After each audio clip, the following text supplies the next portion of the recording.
मेरे game play देखो please please.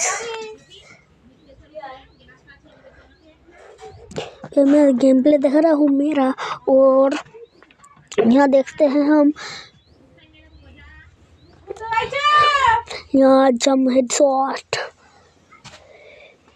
ये 20 সাল হেডশট দেওয়া হয়ে গেল।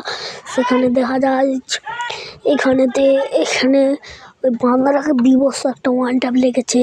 দেখা যাক, ইয়েস এ লেগেছে। দেখা যাক তারপরেতে এখানে कुछ गड़बड़ लगता है मेरे, तो मैं ऊपर के देता हूँ वन टैप। তারপরে मैं प्रो प्लेयर हूँ मैं তারপর দেখি এইখানে বান্দারা লুকান ছুপি খেলছে, দিয়েছি ওয়ান ট্যাপ। তারপরে একটা বান্দা আছে, ওকেও দেবো ওয়ান ট্যাপ। দেখা যাক লাস্ট বান্দা এখানেতে এই পৃষ্ঠাতে দেখা যাক কি বান্দারা লুকিয়ে লুকিয়ে এসছে। তা দিলুম থোক খোপড়ি ফাটিয়ে। তারপর দেখা যায় আর একজন এসছে, তারপর দিচ্ছি খোপড়িটা ফাটিয়ে। দেওয়া গেল খোপড়ি ফাটিয়ে। তারপরে দেখা যাক আর